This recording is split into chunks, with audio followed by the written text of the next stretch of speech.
Las claves de la semana.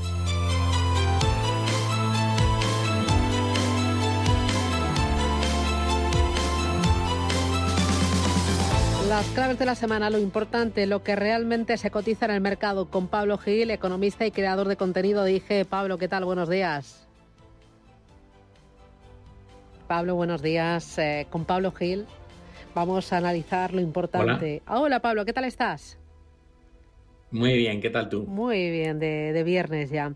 Oye, Pablo, esta semana resultados empresariales. Hemos seguido con algunos, además de los importantes, bancos centrales, con Jerome Powell, que parece que retrasa esa primera bajada de tipos de interés. Bitcoin, que está deslizándose a la baja, y las materias primas on fire, y con esa fusión BBVA-Sabadell. No sé por dónde quieres que empecemos. ¿Qué es lo que tú crees que más le importa al mercado? Yo creo que el mercado ahora mismo está más centrado en la política monetaria de los bancos centrales y en cómo se está atenuando la tensión geopolítica, y eso es el principal argumento, ¿no? Yo creo que los resultados, para mí, desde hace ya muchísimos años, los resultados son bastante poco relevantes. Uh-huh. No porque no importen, sino porque, bueno, es agotador escuchar cómo siempre se baten resultados porque se bajan las estimaciones previamente, ¿no? Con lo cual, ¿qué sentido tiene? Es mejor comparar cuando acaba el periodo de resultados, pues año contra año, o lo que han estado haciendo los ingresos y los beneficios durante los últimos años. Y creo que es mucho más relevante pues lo que anunció, por ejemplo, Apple ayer, ¿no? Siguen las compañías haciendo recompras de sus propias acciones a un ritmo brutal. De hecho, lo que anunció Apple esta madrugada es el récord histórico de una compañía haciendo recompras por valor de 110.000 millones, lo cual evidentemente pues pone un suelo a cualquier evento que pueda afectar negativamente en el corto plazo a una acción. Más allá de los resultados empresariales, el mercado está a los datos y por lo tanto a los bancos centrales. Powell parece que retrasa la primera bajada de tipos de interés, y hay quien habla en el mercado de que podríamos tener ninguna bajada este año o incluso una subida. ¿Tú, Pablo Gil, qué opinas? Yo creo que Powell se está equivocando otra vez. Se equivocó muchísimo en 2021, Powell y el resto de los bancos centrales, cuando nos dijeron que no había problemas de inflación y luego nos intentaron convencer de que era un problema transitorio. Llevamos ya 3 años con un problema transitorio muy grave que estamos pagando los ciudadanos porque perdemos capacidad adquisitiva, ¿no? Ahora, hace prácticamente un mes nos dijo Powell que había un pequeño rebote o bache en la evolución de la inflación. El bache se ha convertido en 4 meses donde la inflación no prospera como debería. Cuando miras el IPC general, el mínimo se alcanzó hace 9 meses. Desde entonces no ha habido ninguna evolución favorable. Y el efecto base se acaba el mes que viene. Ya no contamos con meses donde la comparativa se va a hacer contra lecturas muy altas, y eso pasa tanto aquí como en Estados Unidos como en Europa. Yo creo que de aquí a verano los datos de inflación van a subir tanto en Europa como en Estados Unidos, y van a poner en tela de juicio si los bancos centrales se están equivocando una vez más, ¿no? En el caso de la Fed, hasta qué punto el haber querido pronosticar 3 bajadas de tasas de interés con antelación de cara a un año vista ha sido un error, y ahora parece que no se quiere desdecir de eso. Retrasa el escenario, dice sí, habrá que esperar, no tengo la confianza, pero es que no es el mensaje que creo que habría que mandar. Tendría que decir, señores, si la inflación vuelve a repuntar, tendremos que subir más los tipos de interés, y si la inflación alcanza el 2%, pues nos podremos permitir devolver los tipos a un nivel más acomodaticio. Pero las condiciones financieras son extremadamente laxas. La inyección de liquidez por parte fiscal no ha parado de crecer todo el año, y en ese entorno no sería nada raro que la inflación ya hayamos visto los mínimos y empecemos a ver repuntes como está viendo ya en el IPC en Estados Unidos.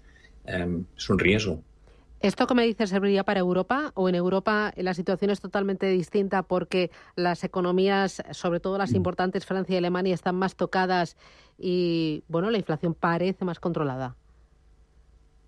Sí, evidentemente la falta de demanda en Europa permite ser un poquito más optimistas, ¿no?, con la evolución de la inflación. Pero cuando te miras la inflación, es que hablar de inflación interanual es tratar con un monstruo dificilísimo de entender para la población, porque es que importa tanto el dato de inflación de este mes como el dato de hace 12 meses. Entonces, claro, está bajando la inflación. Digo, no está bajando. Tú mírate la inflación mes a mes. Si la inflación sube un 0,7, no está bajando, está subiendo. Lo que pasa es que si subía un 1% hace 12 meses, pues sube más lento. Nos vamos a encontrar con ese dilema también en Europa. Tenemos 3 meses por delante donde la comparativa es de meses donde la inflación no subía nada. Con lo cual, como siga subiendo al ritmo que sube hoy y lo comparemos con lo que pasaba hace 12 meses, vamos a descubrir que mayo y junio son probablemente repuntes importantes de inflación en Europa. Pero al menos Christine Lagarde no se está mojando en cuanto a cuánto voy a bajar y cuándo voy a bajar. Está teniendo la prudencia de decir, vamos mes a mes, vamos viendo los datos. Y de hecho los periodistas se frustran, ¿no? Porque es como qué poca claridad das. Digo, es que igual hay que dar poca claridad en este momento. Se acabó el forward guidance que antes nos hacían. Sin embargo, la Fed sigue haciéndolo, ¿no? Y yo creo que ahí es donde tiene un problema muy grande, porque además su economía está mucho más fuerte que la europea. Yo creo que Europa tiene visos de poder sobrevivir mejor al problema de la inflación, pero aún así creo que los próximos 2 meses van a ser negativos en ese aspecto. Esta semana también hemos mirado a Japón y especialmente al yen. ¿Qué le pasa al yen? ¿Cuánto y cómo y cuánto más va a intervenir el gobierno de Japón para sujetar a su divisa? Pues a ver, el yen es una situación muy curiosa porque Japón, como bien sabes, es una economía que iba a ser la sustituta de Estados Unidos en la década de los 80 y después del 89 entró en una crisis severa que colapsó todo, colapsó el sistema financiero, colapsó la vivienda, colapsó el consumo de los japoneses y a partir de ahí pasaron de tener un 70% de deuda sobre el PIB a un 265 que tenemos hoy, ¿no? Inyecciones masivas de estímulo monetario y fiscal, tipos controlados en tasas negativas, control de la curva de tipos, compra de la bolsa. Bueno, el intervencionismo del Banco de Japón ha sido brutal. Y ahora empieza a dar síntomas de revivir la economía, de volver a tener inflación, lo cual cambia bastante el panorama en Japón, pero el problema principal que se encuentran es que como no quieren subir las tasas de interés, probablemente porque no pueden, porque con 265% de deuda tú no puedes subir los tipos de interés. Para que la gente se dé cuenta, pasar de menos 0,10 a más 0,10 les ha duplicado el coste de pago de intereses anuales, solo con una variación de 0,20%. Imagínate si tuviese que subir los tipos al 1,5%, lo que le pasaría al gobierno japonés. Con lo cual, no pueden subir los tipos, hay un diferencial enorme con Estados Unidos y Europa, eso hace que el yen se deprecie y en principio Ueda en su última reunión nos dice, no es malo, mientras no provoque un brote de inflación descontrolada, un yen débil nos hace más competitivos en el comercio exterior y eso es bueno para la economía japonesa. Así que yo creo que el reto es que no, como Japón compra casi todo del exterior, con un yen tan débil, si en un momento dado eso hace que los productos les salgan tan caros que importa inflación de fuera, si esa inflación se desata, entonces el Banco de Japón se va a encontrar en un problema gordísimo. Pero mientras no tenga ese problema de inflación, yo creo que amenazan verbalmente con intervendremos, pero están contentos con un yen débil que hace que Japón sea una alternativa a China en un momento donde la guerra comercial entre Estados Unidos, Europa y China es brutal, ¿no? Con lo cual yo creo que van a mirar para otro lado siempre y cuando la inflación no sea preocupante. ¿Qué más has visto esta semana?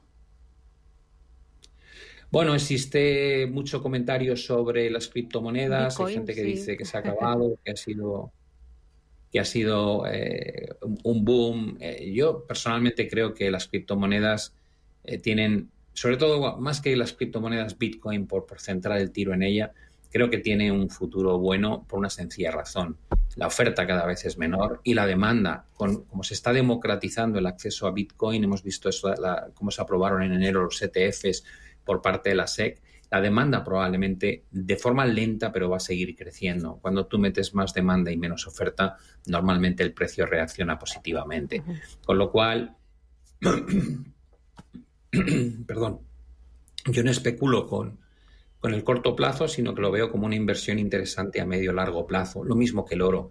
Y esto es porque al final estamos destruyendo el valor adquisitivo de las monedas fiat, ¿no? Con unas políticas monetarias ultra expansivas, con unas políticas fiscales ultra expansivas, tienes que buscar el refugio a tu dinero y creo que alternativas como el oro, como las criptos, no todas, yo me centro siempre en las dos más grandes que son Bitcoin y Ethereum, siguen siendo una oportunidad. Y sigo muy contento con la inversión en China.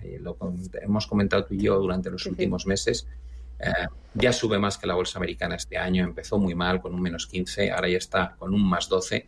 Y la verdad es que sigo viendo un gran potencial a medio y largo plazo, y es de las pocas bolsas donde creo que las valoraciones justifican sentarte en una posición tranquilamente, mientras que en el resto pues lo miras con cierto vértigo. Para la próxima semana, ¿qué ponemos en el mapa de nuestras inversiones? ¿Dónde vas a mirar? Bueno, esperar a que acabe la publicación de resultados, especialmente muy interesante lo que pueda publicar Nvidia. Ya sabes que es el valor que más ha subido en los últimos 2 años, donde se concentra la expectativa sobre todo de la inteligencia artificial. Yo creo que los resultados de los bancos van a seguir siendo buenos en general. No me esperaría ninguna sorpresa negativa, porque el entorno pagan muy poco por el pasivo que tienen y cobran mucho por lo que te prestan, ¿no? Con lo cual tienen un margen de intermediación enorme, y en general no creo que estemos ante una situación negativa en los mercados. Creo que esto es una fase meramente correctiva, y que probablemente cuando acabe el blackout period, que es el periodo donde las compañías no pueden recomprar sus propias acciones, volveremos a ver cómo retornamos hacia máximos históricos. Por tanto, salvo que haya un descalabro geopolítico, yo creo que vamos a tener una situación relativamente cómoda, al menos durante las próximas semanas. Pablo Gil, economista, creador de contenido de IG. Un auténtico placer, como siempre. Gracias por esta pequeña lección de economía, de mercados y de sensatez. Un abrazo, cuídate. Gracias, Susana. Gracias, un abrazo. Un placer.